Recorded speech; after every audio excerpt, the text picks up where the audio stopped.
Alright guys, I am here with none other than Jason. Jason, welcome back my friend. Third time on the channel. Pleasure to have you. What's going on? Hey, what's up, Ash? Great to be here again. Not a lot, man. Well, you know, I got a comment the other day asking if you're still using the same exact deck that you were in the Helsinki tournament. And I said, indeed you were. At least on your profile, you had that deck up. Is it true? Yes, I'm still using the same deck. I did try making a couple of changes, but they didn't work out too well. Wow, so 26, 82 wins with the same deck, pretty much. Yeah, so pretty much. What type of adjustments did you make? And then we'll go through a couple replays and we'll discuss how to use it against popular strategies. So, like, did you try any specific adjustments that you kind of had a little bit of success with, or is it pretty much the same core? I did have a little bit of success with the I switched Hog Rider to Fireball to counter Barbarians, which I saw a lot on the meta right now. And then I also switched the Mini Horde away for Ice Wizard for better defense. Oh, okay. But you ultimately you found out that you liked the Hog Rider and the Mini Horde better when it came down to it? Yeah, it was the changes I made was really defensive, so I started lacking offense a little bit, so I switched back. That makes sense. Well, let's go ahead and hop into the first replay that you shared here. It's against a minor deck.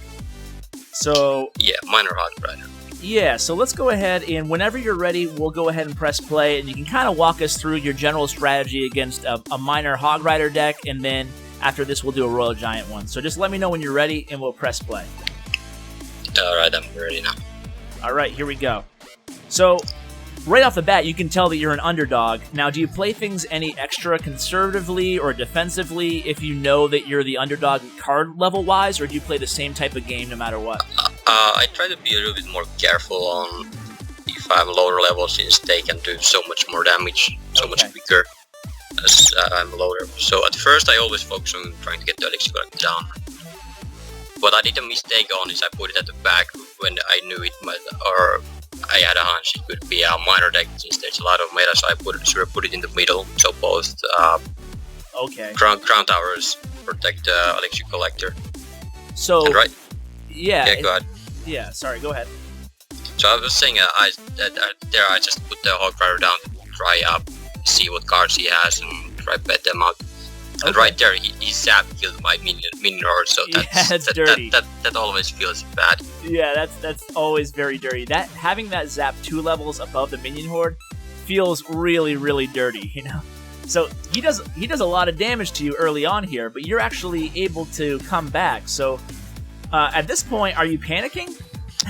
Yeah, I was really worried at the start here. I remember thinking that I'm probably gonna lose this hard here because he got almost both of my towers down really low at early in the match. Okay, so you're gonna go like extra aggressive, or are you still trying to get the elixir collector at this point? I still try getting the elixir advantage since there was over a minute left on the clock here. Okay, and then you got the tower down, so that's good. So here, yeah, I was about to put the collector down, but then he immediately was coming up with a hog, and I messed up the barbarians there. So barbarians should always go that the Hog Rider goes in the middle of the barbarians. Yeah. So they stop the Hog Rider as much as possible. So I made a little bit of mistake there, and he got a lot of damage to my tower again. Yeah. So at this point, essentially, you're down 2 towers, even though they both have a few hit points left. So, wow. So you're playing the elixir collector. So I got to give you credit here. You're not panicking. Yeah, right here I saw he wasn't playing anything, and I didn't wanna just throw elixir out and let him counter that when he wants to. Yeah, that's a very smart, savvy move there. So now you're gonna counter his Hog Rider. And right there, I was ready for the Hog Rider. I already had the barbarians out. I was ready to drop them right away when the Hog Rider comes out, so he doesn't get any damage to my tower. Okay, so here's a question. I mean, it's pretty obvious, but the question at this point is there any chance that you're going to go for that king tower, seeing that you're down 2 towers, or are you just totally comfortable always going for the second right tower as opposed to the king tower? At first, I always try to make it even at first, and then because my deck is really strong. Yeah, if you get the first tower down, it's really strong after that. Now, do you always play your giant in that on the opponent's side as opposed to in the lane? Yeah, it depends on how much like of boost I have ready to go right away, and because I can have minion horde going down the lane and they zap it, and it doesn't destroy the minion horde, so they are still there, and then I drop the giant in the middle, so it activates both king tower and the crown tower, so the minion horde is still don't take any damage from anywhere, so still stay there to do damage. Nice, yeah, and you have a lot of troops coming down at this point. If you could give, it looks like you're gonna take down the tower here in just a second. If you could give like is there one thought that goes through your head? If you could give a piece of advice to people trying to use your deck to counter a minor deck, is like, what is your philosophy on defense against a minor deck? I really need to be careful with collectors against the minor, since minor you can get a huge elixir advantage on the elixir collector if it gets destroyed. So then I should be putting in the middle, but I'm too used to put it at the back. Yeah. And I always try to like drop either spear goblins or archers next to the miner, so it doesn't get too many hits onto the elixir collector. Okay, so like when you see the miner coming your way, you drop a spear goblin or archer on the miner, and then whatever other elixir you have, you wait to see what they drop next? Yeah, they put like mini P.E.K.K.A. or something like that, so yeah. I don't drop any barbarians, or usually I don't drop minion horde or barbarians to the miner, so I always wait to see their backup for the miner or the mini P.E.K.K.A. or the Hog Rider, and use the barbarians or minion horde to that, because miner on its own doesn't do too much damage to the tower. So yeah, that's a really good point you made, because a lot of people I see kind of panicking and just dropping, barbarians, like you said, or minion horde on a miner, and you don't necessarily need that. You kind of want to hold back and see what they're going to do next, then react. So great point there. Do you want to move on to the next replay against Joel? Yes, this one was Royal Giant. Okay, so let me know when you're ready, and we'll go ahead and press play. Alright, I'm starting now. Okay. So, again, going into this match, as soon as you see that he has the Royal Giant, why don't you tell us using your deck, where does your head go to? Is it just, countering with barbarians, or does your I usually, I need to get the barbarians down as soon as possible, so the Royal Giant doesn't get too many hits off. Because after the Royal Giant gets the first tower, it's really easy to get the second tower as well. So I need to stop as much damage as possible. So right here is a really hard push to stop. He has Princess protecting from Minion Horde, and then he has the Barbarians, which on the counter I have the Barbarians, just the Minion Horde. So it's a really hard one, so I had to wait until I get really close to drop my Barbarians, but he had the Ice Wizard and stuff like that, so it was yeah, that was a difficult push, given your hand at the time. Yeah, it was. Now, do you cut the tower on that? Do you ever consider, during a very difficult push like that, do you ever use your giant defensively just to buy you time? Yeah, I sometimes do it, but it depends on how much do they have. Like, he had Barbarians, Ice Wizard, Princess there, so it pretty much should have been just a waste of elixir there to try stopping with the giant. So again, here you're staying cool, calm, and collected, and it looks like you're trying to gain that elixir advantage, and it looks like you're going to put another elixir collector on the board. Yeah, at this point I almost had a 6 elixir advantage right there, so I could easily put down the collector and maintain the same elixir as my opponent. Yeah, and here it comes. Here comes your push. So okay, let's talk a little bit about your offensive push in this deck. So when what is your perfect world scenario on an offensive push in a lane? Like, what is your perfect combo?